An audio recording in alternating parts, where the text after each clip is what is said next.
Regardons la situation de notre national numéro 1. La route la plus fréquentée entre Kinshasa et Matadi. Après ce qui s'est passé ici à Matadi-Libala, qu'attendons-nous encore pour fermer tous ces marchés qui demain nous amèneront encore des morts, comme nous avons connu ici à Matadi-Libala, si ce n'était pas le câble électrique qui était tombé sur les paisibles citoyens, mais ça pouvait être un gros camion qui pouvait foncer sur les gens au marché et nous allions déplorer aussi des morts. Nous tous, nous savions que ces dangers allaient arriver. Ce n'est pas seulement ici, à Matadi-Libala, qu'on a un marché sur la voie publique, constituant ainsi un risque énorme et un danger que nous tous nous voyons, mais on dirait que nous sommes tous impuissants, incapables de faire quoi que ce soit. Ce n'est pas seulement ici à Matadi-Libala. Vous allez un peu plus loin, vous rencontrerez le même phénomène à Mitende, un marché sur la route. À Kassambourou, à Kisantou ici, à Mbanzambungu, à Kifese et à l'entrée de Matadi, qui n'a pas été effrayé de se retrouver à l'entrée de Matadi au milieu de ce gros camion en train de marcher. Nous tous nous voyons, nous tous nous déplorons, mais personne n'ose bouger le petit bout de doigt. Bref, nous avons démontré qu'ici, notre propre inconscience et notre propre irresponsabilité. En ma qualité d'archevêque métropolitain de Kinshasa et administrateur apostolique de Kisantou, je fréquente régulièrement cette route qui devient de plus en plus dangereuse et chaque semaine, il y a des morts sur cette route. Et toutes, chacun dans sa responsabilité, et en particulier nos autorités politico-administratives qui ont reçu la charge de veiller sur le bien et sur la sécurité de leurs compatriotes. Chères autorités politico-administratives, comment avez-vous laissé un marché s'installer impunément sur la voie publique et à un endroit à très haut risque? Et cela au mépris de la loi existante de l'État en cette matière. Comment c'est possible? Pourquoi les autorités chargées pourtant de faire observer et d'exécuter toutes les mesures sécuritaires n'étaient pas à temps passées à l'acte? Il est inconcevable qu'on fasse cohabiter sur le même endroit le passage d'une ligne de haute tension avec un marché. Comment c'est possible? Pourquoi une telle passivité et une telle négligence qui frise l'irresponsabilité? Nous portons tous et toutes une grande part de responsabilité dans ce qui est arrivé. Et personne ne devrait avoir la conscience en paix face à un tel drame. Car nous avons fermé les yeux sur les dangers que présentent non seulement le marché de Matadi-Kibala par rapport à la ligne de haute tension de courant. Mais nous avons aussi fermé les yeux sur l'installation anarchique d'un marché sur la voie publique où passent de gros camions entre Matadi et Kinshasa.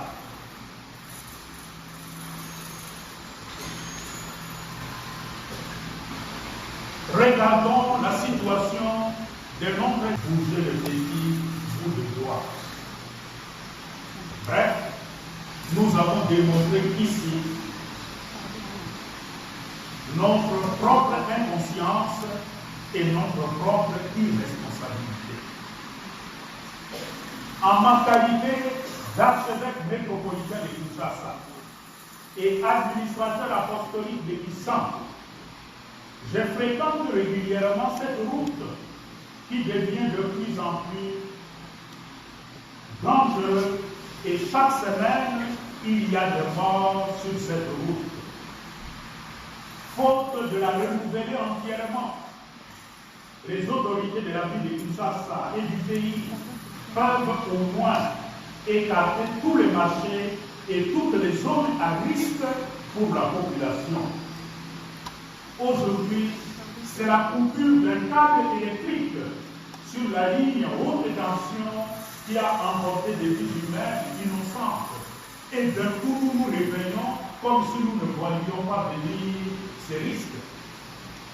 En venant ici, j'ai eu le temps d'observer tous ces câbles électriques qui pendent sur la population. Et qui dira qu'il n'a jamais vu ça? Quelle autorité de ce pays dira qu'il n'était pas au courant? Nous faisons de la politique de groupe.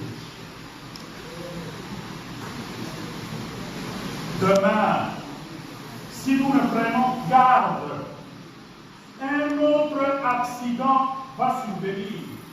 Et peut-être pas avec des câbles. Le risque est là aussi.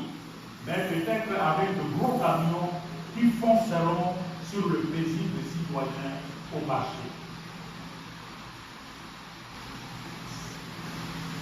Et après, quand tout le monde sera mort dans des circonstances pareilles, qui allons-nous diriger demain?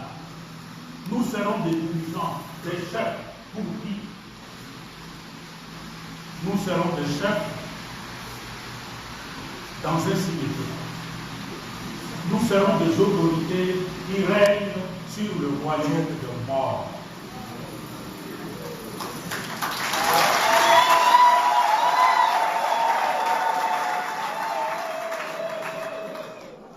J'interpelle aussi bien le gouvernant, le chef, que la population à nous épargner de ce genre de drames évitables.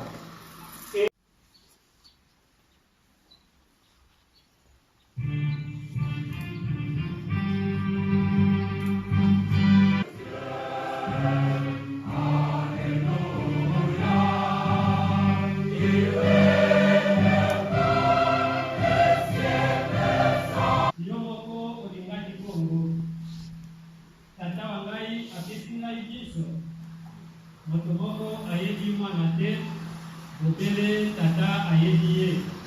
Ayebi ye nampe moto oyo mwana alingi kolakisa.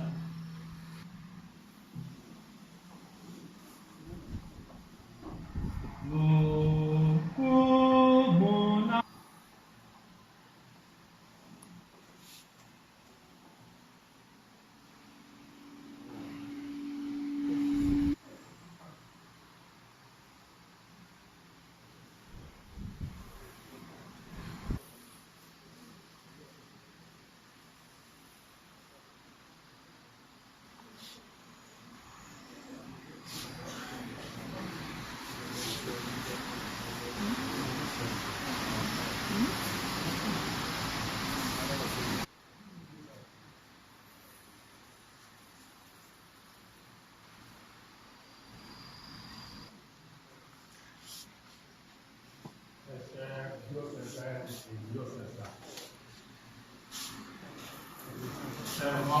famille éprouvée par le terrible accident. Chers frères et sœurs dans le Seigneur,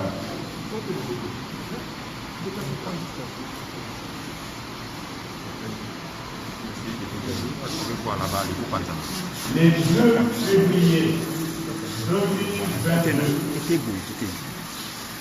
s'est produit au marché Matadi-Kibala, ici à Kinshasa, à quelques pas de cette paroisse,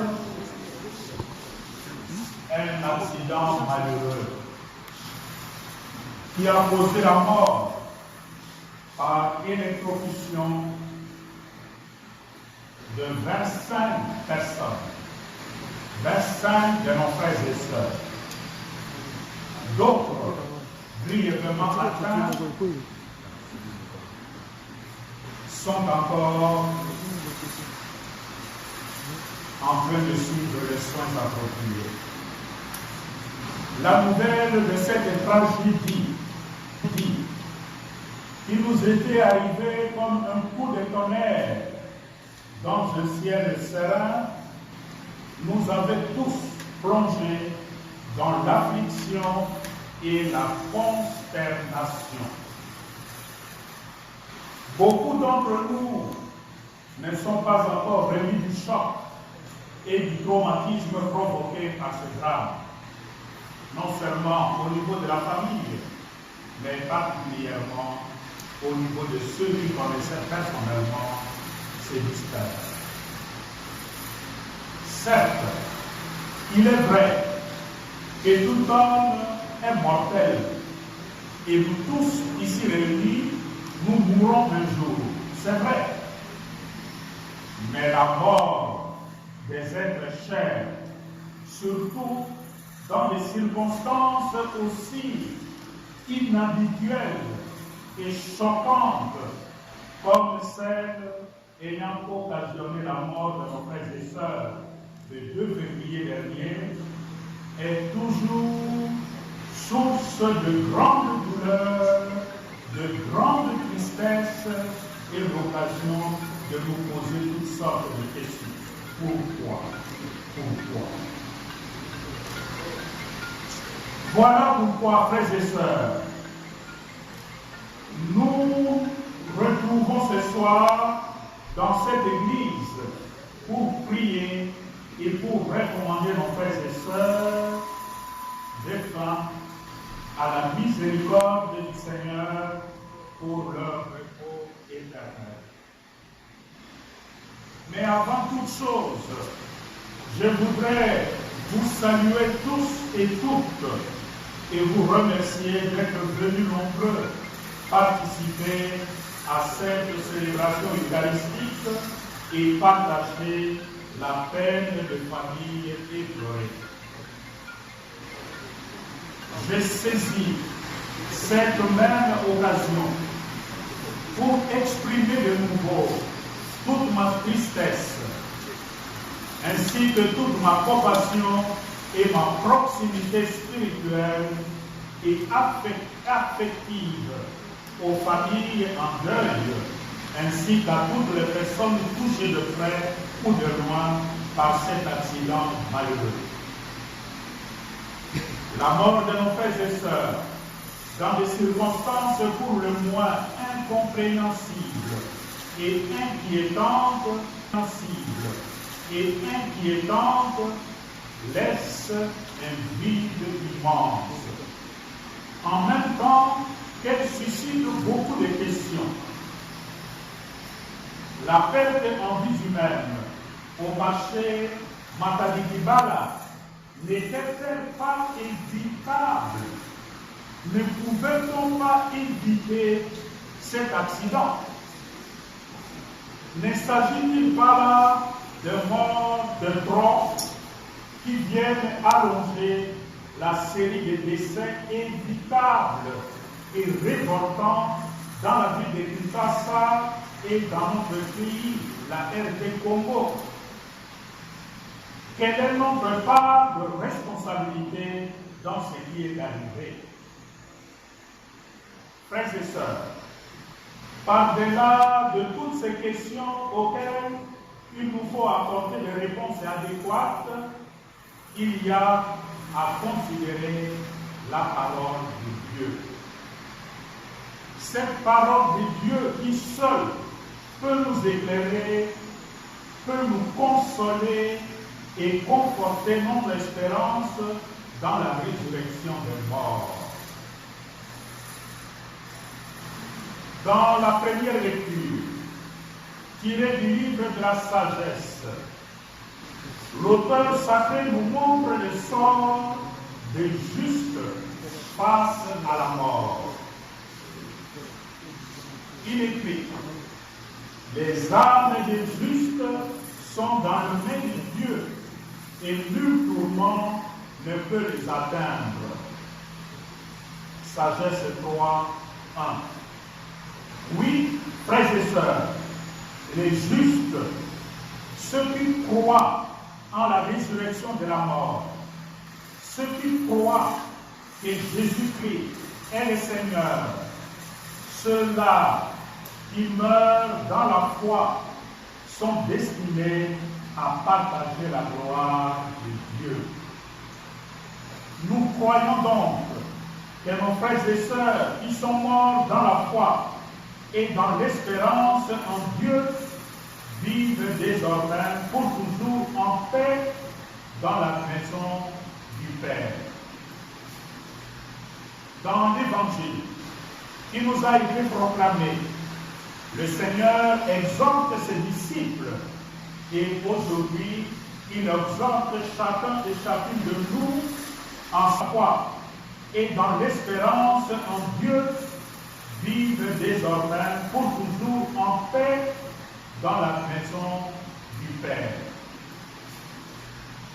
Dans l'Évangile qui nous a été proclamé, le Seigneur exhorte ses disciples et aujourd'hui il exhorte chacun et chacune de nous en cette circonstance particulière à trouver le vrai repos en lui. Venez à moi, dit le Seigneur, vous tous qui peinez et ployez sous le fardeau, et moi je vous soulagerai.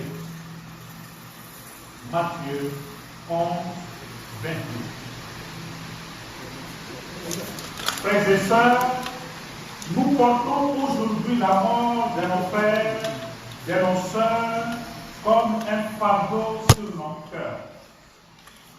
Depuis l'annonce de cet accident, nos cœurs se sont alourdis.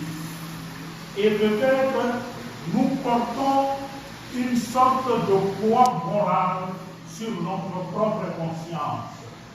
Notre conscience, si elle fonctionne encore, elle doit être chargée aujourd'hui.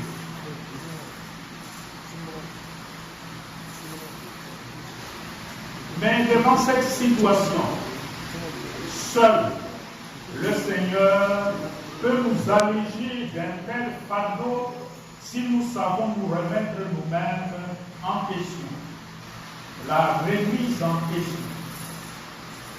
Car nos cœurs seront toujours inquiets jusqu'à ce qu'ils trouvent le vrai repos en Dieu. Ne soyons donc pas troublés outre mesure comme les païens, mais mettons notre confiance en Dieu, auprès de qui nos morts reposent en paix pour l'éternité. Car, pour nous qui croyons au Christ, la mort, quelle que soit la circonstance, la mort n'a pas le dernier mot sur la vie de l'être humain. C'est Dieu qui a le dernier mot. Et c'est encore Dieu qui nous fait la promesse de l'immortalité, seul remède face à la loi de la mort. Fardeau sur nos cœurs. Depuis l'annonce de cet accident, nos cœurs se sont alourdis. Et peut-être nous portons une sorte de poids moral sur notre propre conscience. Notre conscience, si elle fonctionne encore, elle doit être chargée aujourd'hui.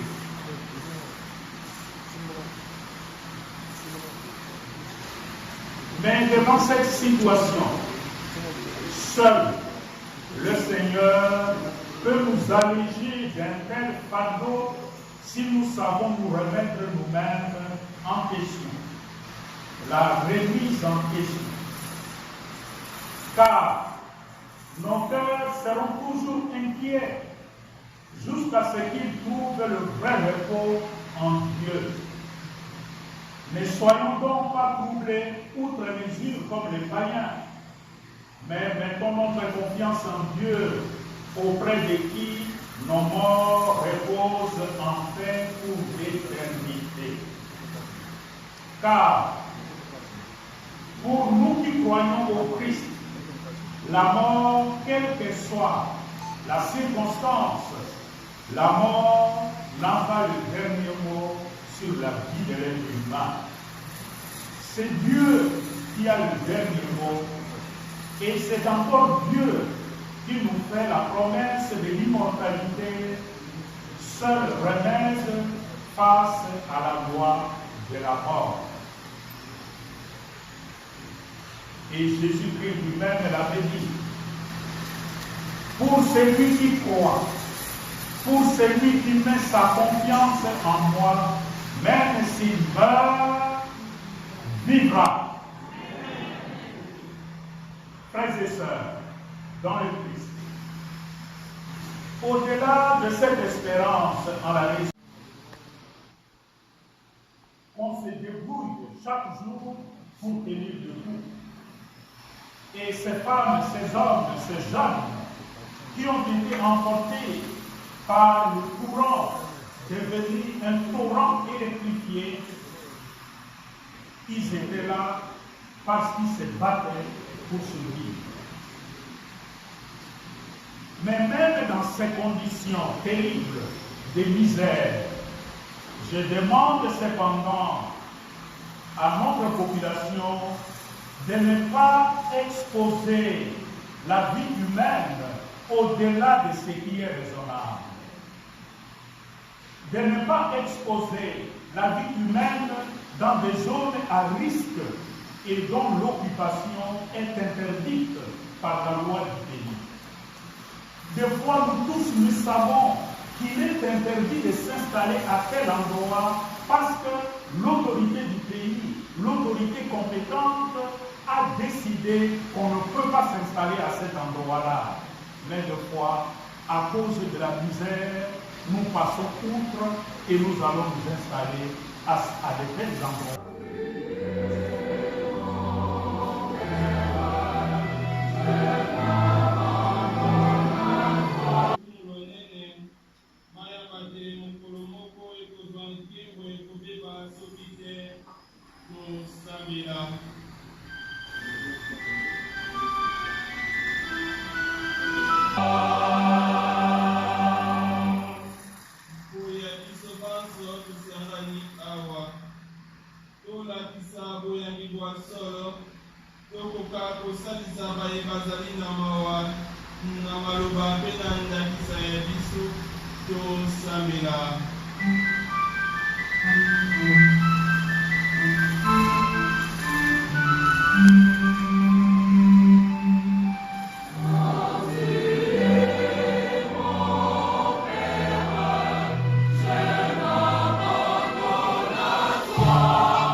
Ce drame qui est arrivé à Kibala a indigné une personne.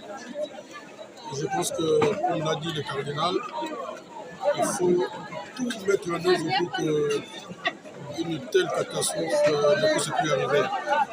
Parce que bien que la responsabilité soit partagée, je pense que l'État a une grande responsabilité en ce qui concerne la vie des personnes.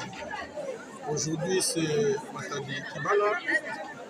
On a fermé théoriquement les marchés. Et nous espérons que ces dangers-là seront évités. Parce que par le passé, nous avons vu avec le marché Tipka, il y a eu des morts. L'État congolais, jusqu'à ce jour, il n'a jamais indemnisé les victimes. Et nous voyons une fois de plus le gouverneur de la ville ériger le marché au prolongement de cet aéroport, ce qui est pratiquement une mise en danger pour la population. Je ne sais pas s'il faut encore une catastrophe pour que le Congolais se ressaisisse. Mais globalement, nous avons aimé cette homélie. Je pense que nous sommes de cœur avec ceux qui ont perdu un parent, un enfant, une sœur, comme ce sont des Congolaises, nous compétissons. Merci.